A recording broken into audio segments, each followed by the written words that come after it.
أعوذ بالله من الشيطان الرجيم. بسم الله الرحمن الرحيم. الرحمن علم القرآن خلق الإنسان علم البيان. الشمس والقمر بحسبان والنجم والشجر يسجدان والسماء رفعها ووضع الميزان ألا تطغوا في الميزان وأقيموا الوزن بالقسط ولا تخسروا والأرض ووضعها للأنعام فيها فاكهة والنخل ذات الأكمام والحب ذو العصف والريحان. فبأي آلاء ربكما تكذبان؟ خلق الإنسان من صلصال كالفخار وخلق الجان من المارج من النار. فبأي آلاء ربكما تكذبان؟ رب مشرقين ورب مغربين. فبأي آلاء ربكما تكذبان؟ مرج البحرين يلتقيان بينهما برزخ لا يبغيان. فبأي آلاء ربكما تكذبان؟ يخرج منهما اللؤلؤ والمرجان. فبأي آلاء ربكما تكذبان؟ وله الجوار المنشآت في البحر كالأعلام. فبأي آلاء ربكما تكذبان؟ كل من عليها فان ويبقى وجه ربك ذو الجلال والإكرام. فبأي آلاء ربكما تكذبان؟ يسأله من في السماوات والأرض كل يوم هو في شأن. فبأي آلاء ربكما تكذبان؟ سنفرغ لكم أيها الثقلين. فبأي آلاء ربكما تكذبان؟ يا معشر الجن والإنس إن استطعتم أن تنفذوا من أقطار السماوات والأرض فانفذوا لا تنفذون إلا بسلطان. فبأي آلاء ربكما تكذبان؟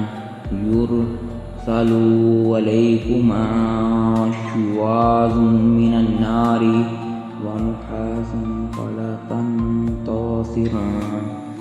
فبأي آلاء ربكما تكذبان؟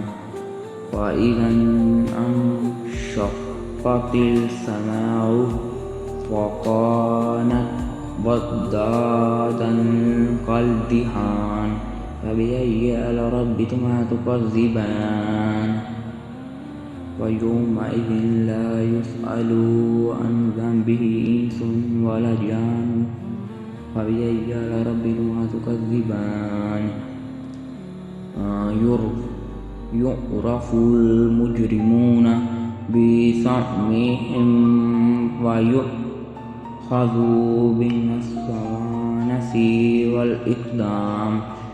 فبأي آلاء ربكما تكذبان؟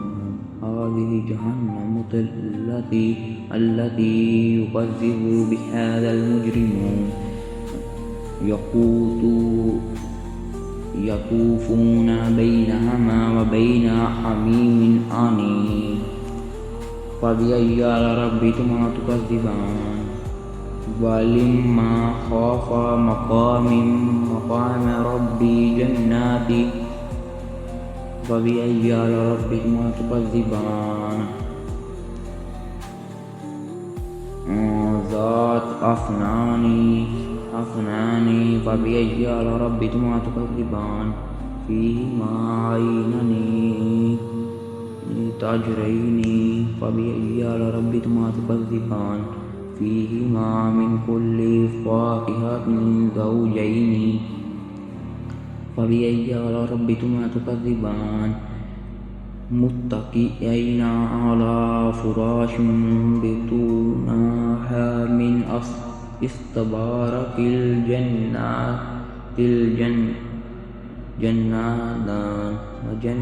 جنات دان فبأي آلاء ربكما تكذبان فيهن قاصرات الطرف لم يطمثهن إنس قبلهم ولا جان فبأي آلاء ربكما تكذبان